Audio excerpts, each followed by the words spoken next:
Hello, good people of the earth. It's been 2 weeks, but thank you for holding out and welcome back to my channel. We're talking about myeloma and living with sickle cell anemia. And the reason for my MIA in the last 2 weeks is due to a sickle cell crisis. Yes, nobody knows why or now. Apparently my infection markers were high up there somewhere. So the questions were, do you feel ill? Have you got a cough? Any trouble going to the loo? No. But clearly my body is fighting something, or was fighting something. And the only way for it to manifest itself in my body is sickle pain. My hips, my lower back, the pain is real. For those of you that know, the pain was real. So what does that crisis look like? That crisis looked like me getting a niggly pain that was like let's take some paracetamol and codeine for that on the way out. I went to my wellness session, and let me tell you, Bev looked at me and she was like, so you need to go home, pull back the covers and just get into bed. I literally went downhill like this in the space of 1 hour. That's how quickly this can set in, right? So by the time I got home, I did just that. I crawled into the bed, but literally crawled. So by this point, I had to take oral morph, which is an opioid. And that's like the strongest painkiller I can have before I seriously need to call an ambulance. So I took some of that for let me get a nap. I don't even remember if I managed to sleep or not. But my brain works overtime, and I'm already planning what the night is going to look like should these meds decide, this pain has got nothing on us, right? Okay. Can't do nothing. So we had to call in the families. Yes, thank you very much, families, for coming to the rescue, let me tell you, because needed someone to be with the baby whilst we figure out what a hospital night is going to look like. We haven't done that in a very long time. So we had to call the ambulance in the end, and they send, I don't know what they are they doctors, first responders, medic? I don't know what kind of medic they are. However, they came with nothing. No oxygen, no pain relief, no nothing. Who is you helping, please? Or now I'm confused. How are you coming with nothing? Y'all need to equip these first responders, because they're responding. Yeah. They're responding. Okay. And all they're doing is doing admin. Like, yeah, I don't know. That's not really working, to be fair. Anyhow, what actually helped me was how organized I decided to be in my life. Let me tell you, so when you have the hospital bag already packed, when you have your medication already typed out, printed out, everything that you take, when, how much, and when you have an emergency care plan that you have sorted out, people, you can get this from your doctor. If there is a certain way that you need to be handled when you go into A&E, you can get this emergency plan from your doctor. Get it sorted, people. And you can do things on your own as well, where you've listed all your medications, so you don't have to worry about taking the entire bag load with you, even though they say take it with you. You can have a sheet of paper that they can look at and just know, okay, this is what she takes, this is normally how much she has, or this is how much she's already had. Just all those little things that you can't think about when you're in distress. very helpful, especially right now during COVID, where they did not allow my husband to come with me on that ride to the hospital.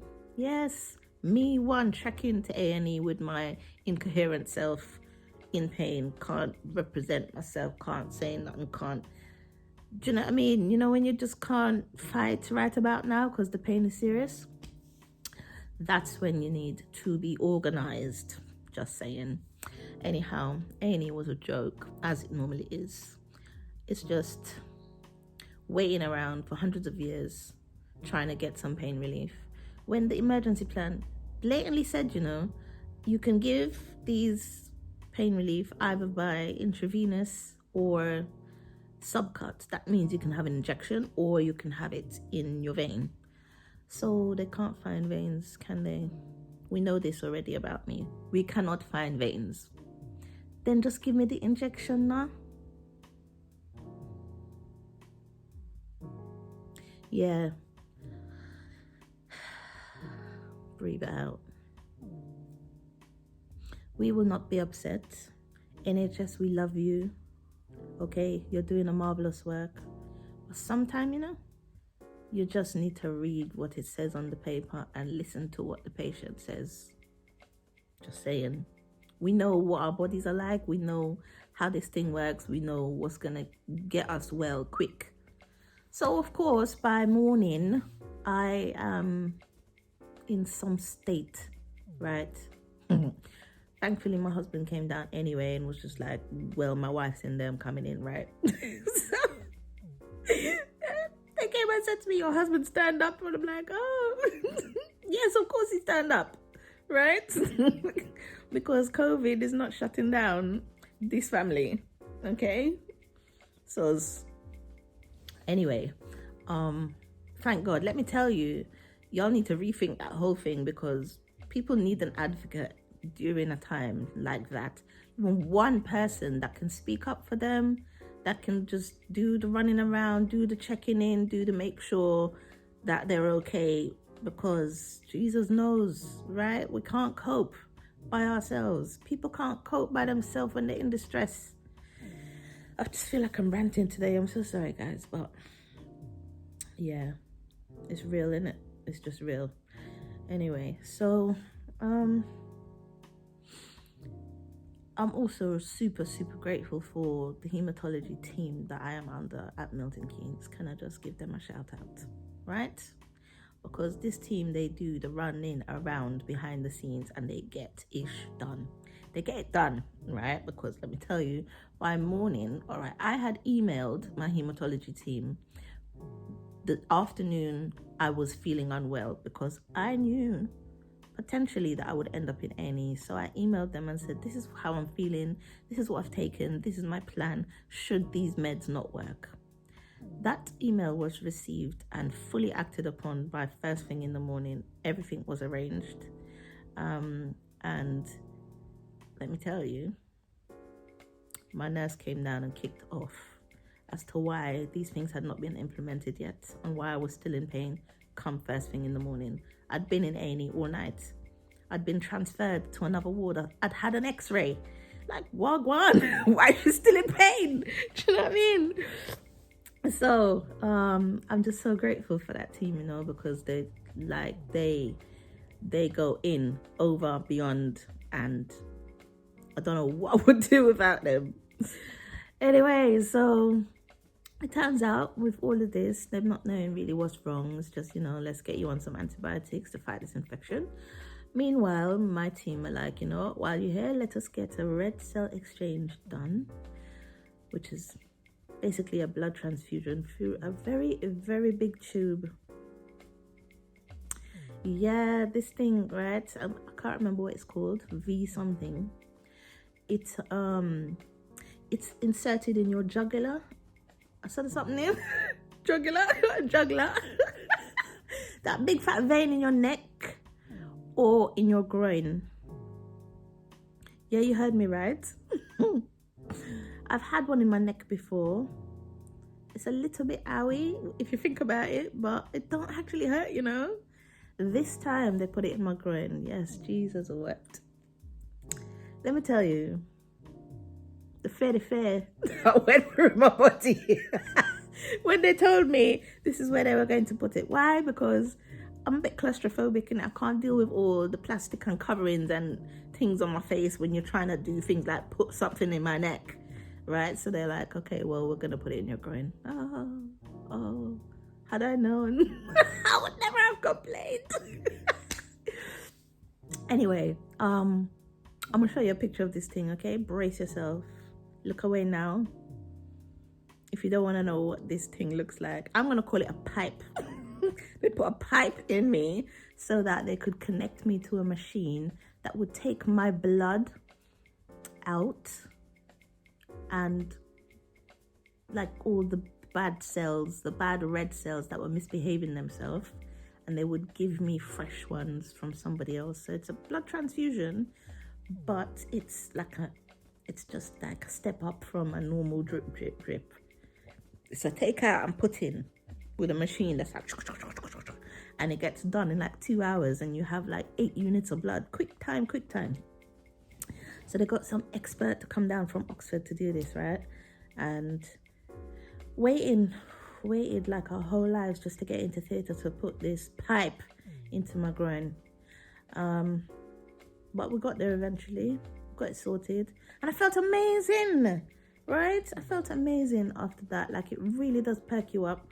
So the red cell exchange thing, as awful as it seems, really the stitches is what hurt, nothing else actually hurt. I promise you it didn't hurt.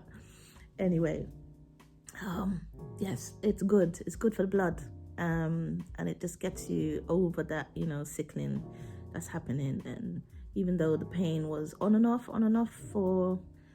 for the rest of the week, it was nowhere near what it was when I came into A&E. So I fully support it, and thank you to everybody who has ever given blood.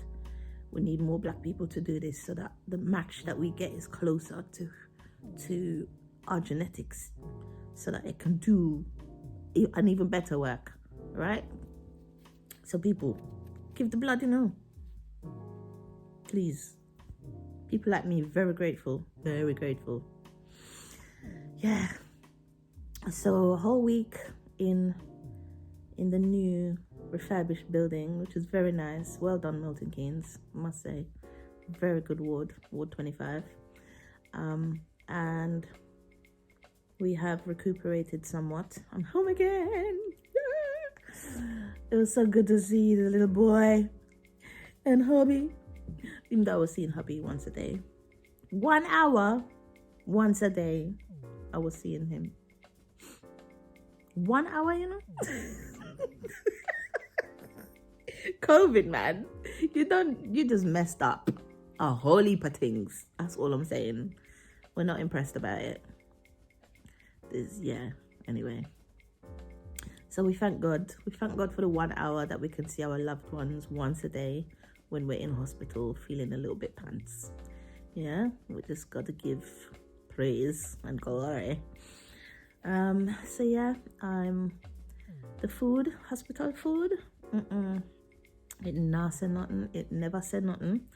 And the vegan lifestyle was very difficult to manage, but I managed to do, because everything is dairy milk they give you, everything is cheese, everything is, I don't know, it's just not great, really. Yeah, it's really not great. I mean, and tell me why you don't get fruits at breakfast time in a hospital. Can somebody please explain that to me? Where is the logic in this? They'll give you fruit as a dessert at lunch or at dinner. So I was fully saving my bananas and my pears to have with my cereal in the morning. Yeah, it don't make no sense. You see, all right, if we were just giving the people them a whole heap of fresh fruit and vegetables, they'd be up and out of them beds long time,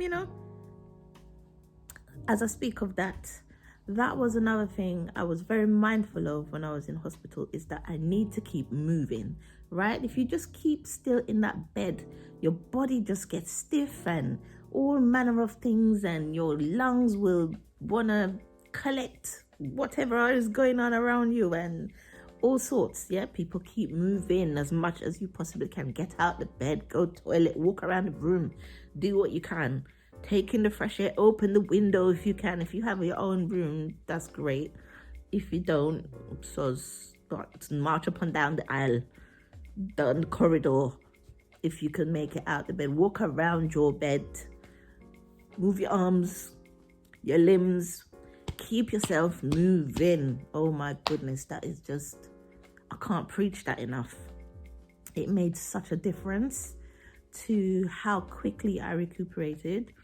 I could feel it in my body, and I could also feel the impression on my mind to keep moving, because in the past, when I haven't done that, I've ended up with all kinds of things. I come in there with pain, and I come out with lung infection and pneumonia and all kind of something. Why? Because you're just stationary and you're taking in all the diseases around. Your body needs to fight back. Give it something. Give it some energy. Just saying. I hope I'm not ranting too much this time.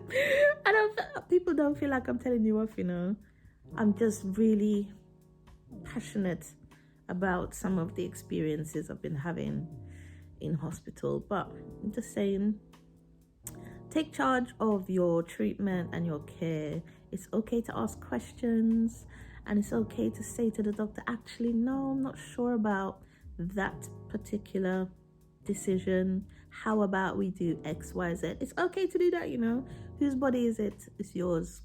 It belongs to you, and they can't do nothing that you don't say they can do. So that's another thing I want to just put out there, is that your body is your responsibility, your care. Get involved, people. Don't just go with whatever they say. All right, get involved.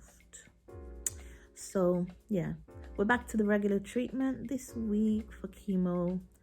We had to take a break. Obviously, I was in hospital getting other things sorted. So I will let you know at the end of this week how everything goes. I don't know about gym, I don't think I'm quite ready to get back in the gym.